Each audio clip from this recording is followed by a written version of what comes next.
जिससे कि तुम्हारा जीवन जैसा आप जीवन चाहते हैं। अगर आप जीवन संगीतज्ञ बनना चाहते हैं तो संगीत के क्षेत्र में अद्वितीय बन सकते हैं। यदि आप काव्य बनना चाहते हैं तो काव्य के क्षेत्र में अद्वितीय बन सकते हैं। विपरीत परिस्थिति तो आएगी, तुम्हारा ग्रस्त अपने आप में विपरीत परिस्थिति है, रोग तुम्हारी विपरीत परिस्थिति है। जीवन में कांटे ही कांटे हैं, फूल तो है ही नहीं, अभाव ही अभाव है। और ऐसा किसी के जीवन में इतना फूल बिछे हुए नहीं मिले, चाहे मीरा, चाहे सूर, चाहे तुलसी, चाहे कबीर, चाहे रैदास, कोई भी हो, चाहे शंकराचार्य, चाहे गोरखनाथ। गालियां उतनी समाज की मिली, ईसा मसीह को उतनी सूली मिली, सुकरात को उतना ही जहर पीना पड़ा। ये तो सब कुछ मिलेगा ही। आप ऐसा क्यों सोच रहे हैं कि आप चलेंगे और आपके रास्ते में फूल बिछे हुए मिलेंगे? मगर परिस्थिति के अनुसार अपने आप को ढाल दे, अपने आप को बदल दे, उस परिस्थिति के अनुसार अपने आप को एक निश्चिंत बना दे। तुरंत बुद्धि हो, तुरंत क्षमता हो। मैं लंदन में एक बार लंदन में फंस गया। लंदन में 15-20 लोग, 100-200 लोग बैठे थे। कुछ संगीत की चर्चा चल रही थी और संगीत सब बजा रहे थे। किसी ने हारमोनियम पर संगीत दिया, किसी ने गिटार पर संगीत बजा करके दिया। मंच पर मैं भी बैठा हुआ था सुनने के लिए, क्योंकि मैं गुरुजी था तो मुझे मंच पर बिठा दिया। अब संगीत का मेरा कोई सीधा लेन देन नहीं। तो उनका गुरुजी आप भी कोई गाना सुनाइए। उनका भी गाना वाना तो प्रवचन कहो तो मैं 1 घंटे पर कर दूं, 2 घंटे कर दूं, जिस विषय पर कहो प्रवचन कर दूं, गाना वाना तो मुझे आता नहीं। उनका गुरुजी आप गुरुजी हैं, फिर गाना कैसे नहीं आता? अरे कोई जरूरी है गुरुजी हो तो कोई बंदूक चलाना आवे कोई ठेका थोड़ा ही। उनका नहीं गुरुजी ऐसा कैसे हो सकता है? आप दिल्ली इंडिया से आए और जोधपुर से आए, आपको बड़ा नाम सुना है, इतने किताबें लिखी हैं, ज्योतिष के आप बड़े विद्वान हैं, और गाना तो आपको आना ही चाहिए। गाना आप आते होगा, आप शर्म कर रहे हैं। आदत तो है मगर मैं शर्म कर रहा हूं। तो सब लोग जिद। तो मैंने कहा कि जब बहुत लोगों का दबाव हुआ तो सोचा गाना चला, फिल्मी गाना तो मुझे आता नहीं पूरे, किसी की यही लाइन आती है, किसी का आधा टुकड़ा आता है, किसी का चौथा ही टुकड़ा आता है। पूरा गाना तो मुझे कभी याद आया ही नहीं। कभी ऐसा मालूम पड़ता कि वहां मुझे गाना पड़ेगा तो मेरे को फिल्मी गीत पूरे याद करके जाता। और बचपन में कोई सुने थे तो वो भूल गए।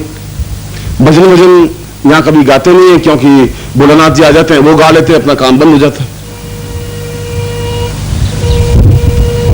उन लोगों ने बस ज्वाइन बैठे थे, ताले वजह की अब गुरु जी आपके सामने भजन सुने, गाना सुनाएंगे। खड़े हो गए हम। इनका में आप शांति से सुनिए।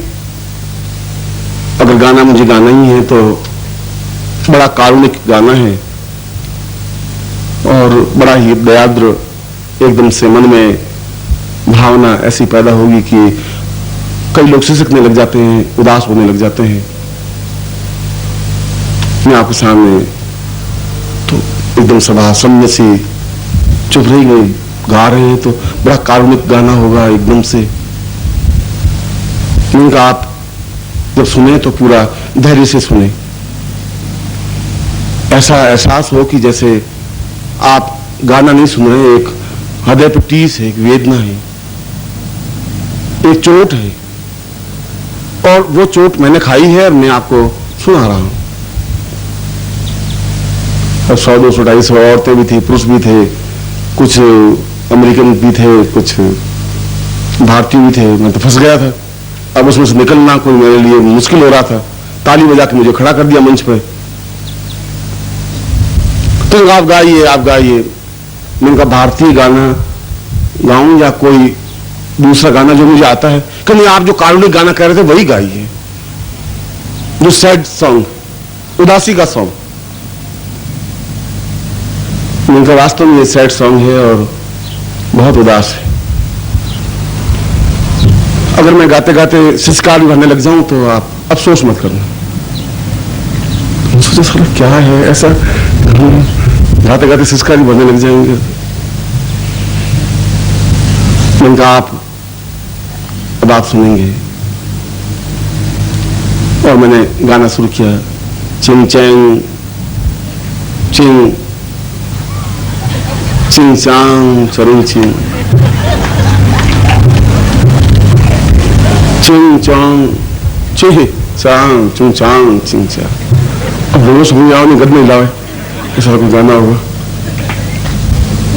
चा चिंग चिंग चंग चांग चिरा चिंग चौंग चिंग चिंग चिंग आ चिंग चौंग। 5 मिनट गाना गाया तो लोगों ने कहा कमाल है गुरुजी, इसका अर्थ समझाइए। मैंने कहा बड़ा कारुणिक अर्थ है, मगर आप अर्थ नहीं समझे।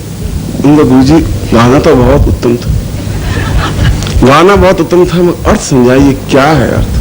मैंने कहा देख भैया, ये चीनी भाषा में 1 से 100 तक गिनती बोली है मैंने तो। अब तुम्हें ये कारुणिक लगे, आंखों में आंसू आए, वो तुम्हारी मर्जी की बात है। अब जैसी स्थिति हो उसी के अनुसार वहां से निकलने की क्रिया हो। अब जब तक मैं नहीं बोला तब तक वो सुबह चीनी भाषा में कितना कितना कारुणिक, कितना उदार, बीच में 1-2 आहें छोड़ी, सिसकारियां भरी, थोड़ा रुमाल लेकर के 1-2 आंखें पहुंची, उन्हें भी आंखें पहुंचनी शुरू की कि वास्तव में आंखें पहुंचनी चाहिए शायद।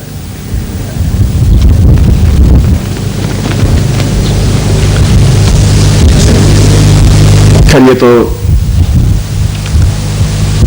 उदासी का गाना था और एक दर्द था, एक विरह की बात थी, एक चोट थी जो आपको मैंने सुनाई और आपको कुछ समझ में जरूर आई होगी।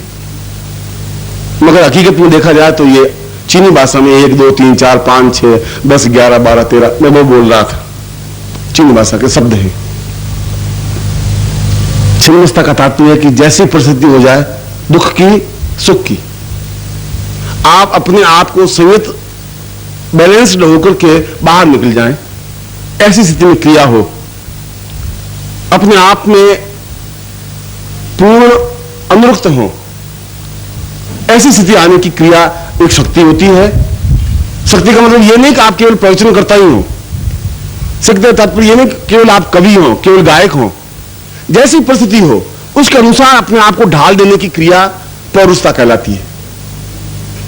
यदि आप 20-25 साल की उम्र के लोगों के बीच बैठे हैं और आप ब्रह्म और चिंतन और जीव और जड़ और जगत, तो वो तो खुद ही बेचारे बोर होकर के 2-4 मिनट के बाद उठकर रवाना हो जाएंगे। अब उनके सामने आप जीव और जड़ जगत नहीं चलेगा, वहां आप उनके अनुसार ढालते हैं नहीं डालते हैं।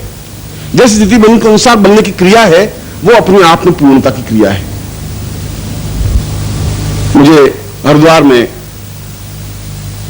वेदांत सम्मेलन था, 10-15 साल हो गए, 10-12 साल हो गए। मुझे बुलाया, मैंने देखा सारे बुढ़े बुढ़े, जितने वेदांत बुढ़े होते, तो उन्होंने कहा कि आप वेदांत, आप हम प्रश्न करेंगे, आप जवाब दें। मैंने कहा आप जो पूछें आप जवाब पूछिए। उनका वेदांत के बारे में थोड़ा प्रकाश डालें। मैंने कहा जिनके दांत नहीं हो वो वेदांत हैं, इसमें पूछने क्या है। मैंने कहा आप सब देख लीजिए, आप सब वेदांती हैं, जितने आगे बैठे हुए हैं ये सब वेदांती हैं।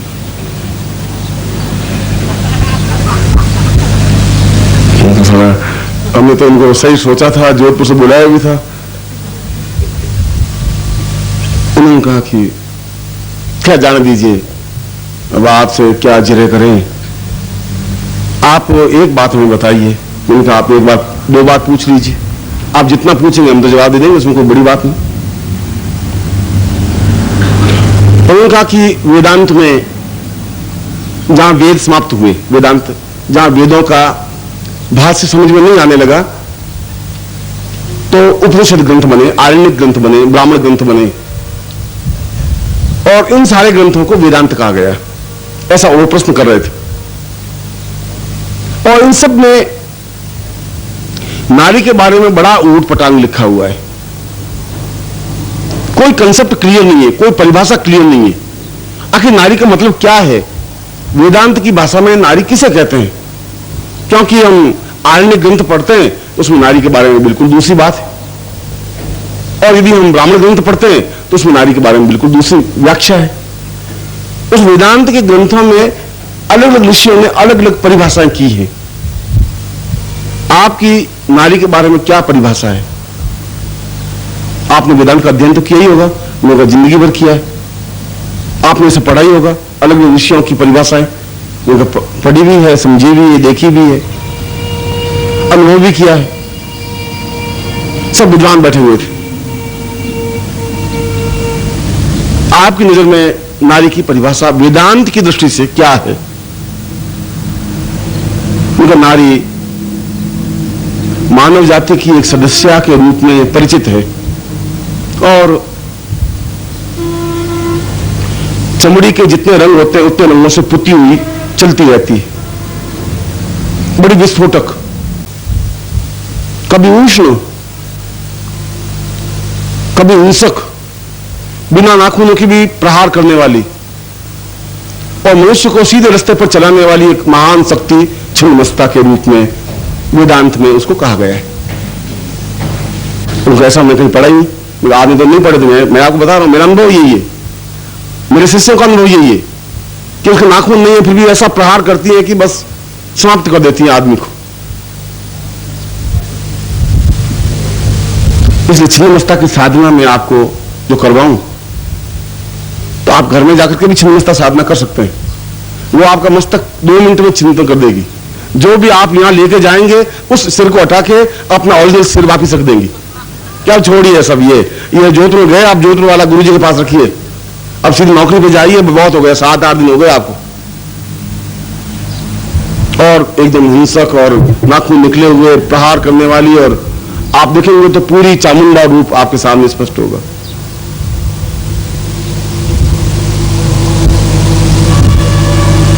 जीवन का तात्पर्य आज मैं जो आपको बता रहा था वह उस छिन्नमस्ता के साधना के बारे में बता रहा था, जिसके माध्यम से आपको जो मैं चाँद में कुंडलिनी के बारे में समझाया, कुंडलिनी का प्रवाह के बारे में समझाया, इस साधना और सिद्धि के माध्यम से, इस प्रवाह के माध्यम से जो मैं आज सामने करने जा रहा हूं वो अपने आप में एक पूर्ण चेतना युक्त प्रवाह है और जिसके माध्यम से हमारे जीवन का सारा उत्थान, सारे जीवन की चिंतन बन सकता है।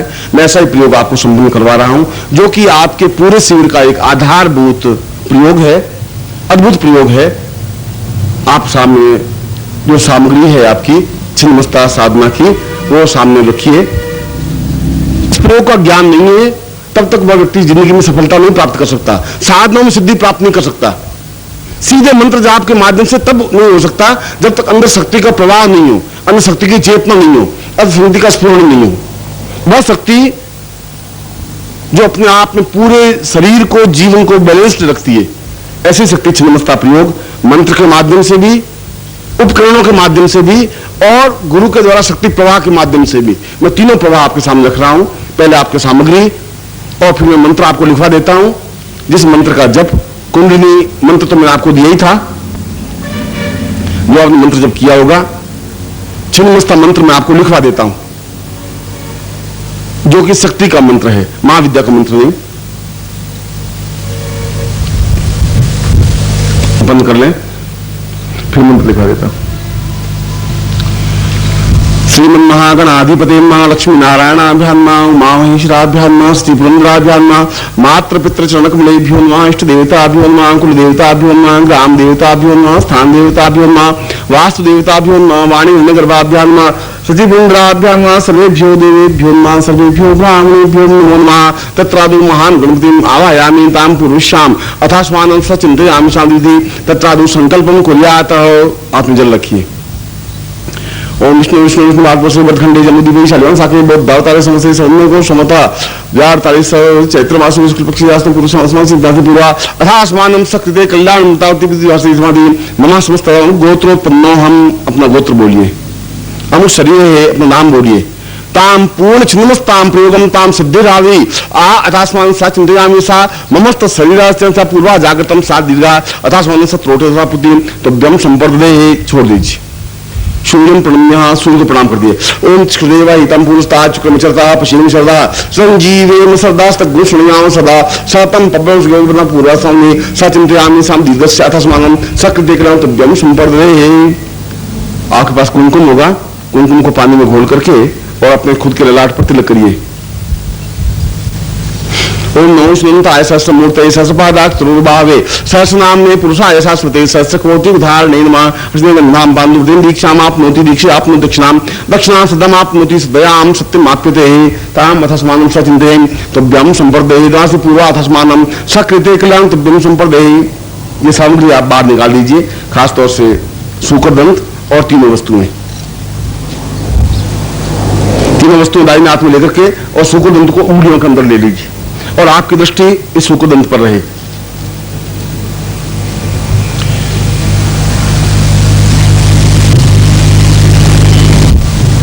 ओम हलिम सा पूर्वाथस्मानं सचिते कल्याणं प्रतापहुआ सा दीर्घो अथास्मानं सकते प्रवादी सा दीर्घस्याथस्मानं सकते नाम प्रतापि सा चिंत्यामन्या आथास्मानं सा दीते पूर्वा अथास्मानं सते ताम इखेत्वो जेत्वाम वायवसदेवो वसविता प्राप्यतु श्रेष्ठतमाय क्रमणापिया यद्रेन्द्राय भागं प्रजन्माखमामस निष्ठमागसको सद्रुवास्मिन् गोपतुष्यात भुवि यजमानस्य पशून् पाहि सा पूर्वाथमति मूर्धा नंदिवो अर्थं पृथिव्या वैश्वानरः आजान्मुनि कवि गुम सम्राज मिथिन्दिनाना मासं ना पात्रं जनयन्त देवा एतस्मान् पूर्वा अथास्मानं सचिन्तयामि दीर्घश्याम अथास्मानं सचिन्तयामि तुभ्यं स्मृतिमाति पूर्वो अथास्मानं सदीर्घा अथास्मानं कृते करं तुभ्यं संवर्धेहि। तीनों सामग्री आप नीचे रख दीजिए पहले और केवल सूकर दंत को हाथ में रखिए।